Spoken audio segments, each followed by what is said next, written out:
Welcome student. आज हम class 7 उसका साइंस का chapter number 2 nutrition in animal उसका पार्ट 2 जो है उसके बारे में डिस्कस करने जाने वाले हैं। तो डायरेक्टली हम ये चैप्टर जो है वो स्टार्ट करते हैं। उसमें पहली स्लाइड आ रही है digestion in grass eating animal. Animal Quickly swallow the grass and store it in a part of the stomach called rumen. Animal जो है वो स्वेलो करने के बाद घास को और एक पार्ट में जो स्टमक का होता है उसमें स्टोर करते हैं, उस पार्ट को क्या बोलते हैं? Rumen. Here food gets help partially digested and it called cud. यहाँ पे फूड जो है वो आधा डाइजेस्ट होता है, इस पार्ट को क्या बोलते हैं? Cud. But later the cud return to the stomach in a small lumps and animal chew it.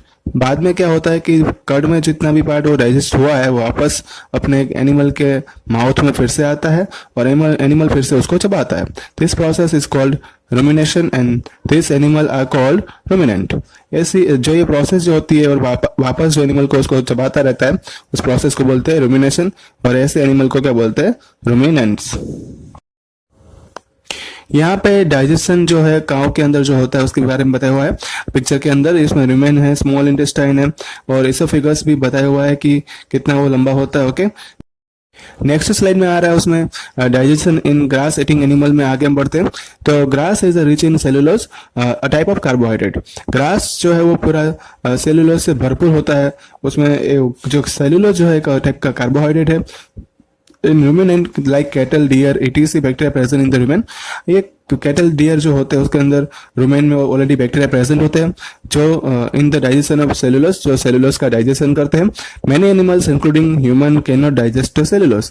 Animal ऐसे भी होते हैं जिसके अंदर सेलुलोज डाइजेस्ट नहीं होता है, उसका एग्जाम्पल है इंसान। Animal like horses, rabbit, etc have a large sac like structure called caecum between the oesophagus and the small intestine. बहुत सारे एनिमल ऐसे भी है जैसे कि हॉर्स है, रैबिट है, उसके अंदर एक सैक लाइक स्ट्रक्चर होता है, उसको क्या बोलते हैं? कैकम। ये प्रेजेंट होता है between the oesophagus and small intestine. Cellulose of food is digested here by action of the certain bacteria which are not present in human.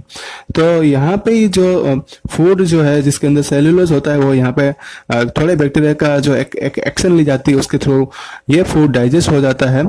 लेकिन ऐसा फूड ह्यूमंस के अंदर डाइजेस्ट नहीं होगा। मतलब कि डायरेक्टली ये हुआ कि सेलुलोज जो है वो ह्यूमन के स्टमक में डाइजेस्ट होता नहीं है। नेक्स्ट स्लाइड में हमें समझना है डायरिया के बारे में। कभी कभी sometime you have may experience the need of the pass of water stool frequently, this condition is known as the diarrhoea.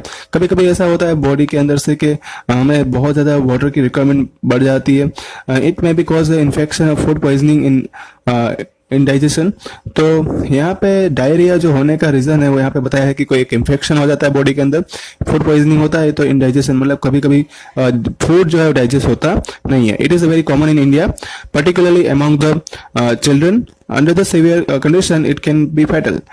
India के अंदर एक जो चिल्ड्रन जो होते हैं उनको ये कॉमनली देखने को मिलता है और ये कभी कभी बहुत ज्यादा हार्मफुल भी हो जाता है, उसमें डेथ भी हो सकती है। This is because of the excessive loss of water and salt from the body. ये इसलिए होता है क्योंकि इसमें बहुत ज्यादा वाटर और सॉल्ट जो है बॉडी में से उसका लॉस हो जाता है। Diarrhoea should not be neglected. Diarrhoea को हमें नेग्लेक्ट नहीं करना चाहिए। Even before the doctor is consulted patient should be given plenty of boiled and cooled water with a pinch of salt and sugar dissolve in it. जब भी diarrhoea किसी को होता है तो डॉक्टर जो है उसमें हम जब डॉक्टर के पास जाते हैं तो हमें वो क्या बताता है कि आपका बॉइल्ड किया हुआ and cold water with pinch of salt and sugar solution उसमें डालना होता है। मतलब कि एक सॉल्यूशन बनाते हैं जिसके अंदर सॉल्ट एंड शुगर जो है वो ठंडे पानी में डालते हैं। इस सॉल्यूशन को क्या बोलते हैं? ओरल रिहाइड्रेशन सॉल्यूशन, ORS बोला जाता है। नेक्स्ट स्लाइड में है feeding and digestion in amoeba. ये भी एक इंपॉर्टेंट क्वेश्चन जो है जो 5 मार्क में आ सकता है। Amoeba is a microscopic single celled organism found in pond water. Amoeba जो है एक माइक्रोस्कोपिक सिंगल सेल मतलब एक सेल वाला ऑर्गेनिज्म है जो हमें पॉन्ड या तो लेक मतलब कि रिवर में भी देखने को मिल सकता है। और amoeba has a cell membrane rounded and dense nucleus and many small bubble like vacuoles in its cytoplasm. Amoeba जो है उसके अंदर सेल मेम्ब्रेन होता है, फिर एक राउंडेड और डेंस न्यूक्लियस भी देखने को मिलता है, यहाँ पे उसका पिक्चर दिया हुआ है, और बबल लाइक वैक्यूल्स भी होती है उसके साइटोप्लाज्म के अंदर। Amoeba constantly change its shape and position. Amoeba अपना जो पूरा बॉडी का शेप बदल सकता है, उसकी पोजीशन भी बदल सकता है। It pushes out one and more finger like projection called pseudopodia. वो अपने अंदर से ही अपने हाथ जो है हाथ पैर वो बना सकता है। इस प्रोजेक्शन फिंगर लाइक प्रोजेक्शन को क्या बोलते हैं, सूडोपोडिया, और इसको फॉल्स फिट के नाम से भी जाना जाता है। और ये इसलिए बनाता है क्योंकि for the moment and capture of food, मतलब कि उसको खाना खाना होता है, इसलिए वो अपने आप ऐसे मतलब कि फॉल्स फिट, मतलब कि ऐसे डुप्लीकेट हाथ और पैर वो प्रिपेयर कर सकता है अपने आप। Next slide में amoeba feeds on the some microscopic organism. When it is sense the food and it pushes out pseudopodia around the food particles engulf it and the food becomes trapped in the food vacuoles. Amoeba जो है उससे छोटे micro organism को खाता है। जब भी उसको फूड का सेंस हो जाता है तो अपना सूडोपोडिया का स्ट्रक्चर जो है उसमें से वो डुप्लीकेट फीड जो है बाहर निकलता है और फूड को जो एंगल्फ मतलब कि अंदर वो ले लेता है। फूड जो है ट्रैप हो जाता है और फूड वैक्यूल में जाके रुक जाता है। Digestive juice are secreted into the food vacuoles. They act on the food and break it down into simpler substance. इस तरह से उसमें से डाइजेस्टिव जूस जो है सीक्रेट होता है फूड वैक्यूल में से और they act on the food, मतलब कि वो उसको फूड के ऊपर वो रिएक्शन करते हैं and break it down into simpler substance, और उसमें से simpler substance जो है उसको अलग कर देते हैं, मतलब तोड़ देते हैं। and gradually digested food is absorbed, और उसमें से जो फूड डाइजेस्ट होता है उसका अमीबा की बॉडी में एब्जॉर्ब होता है।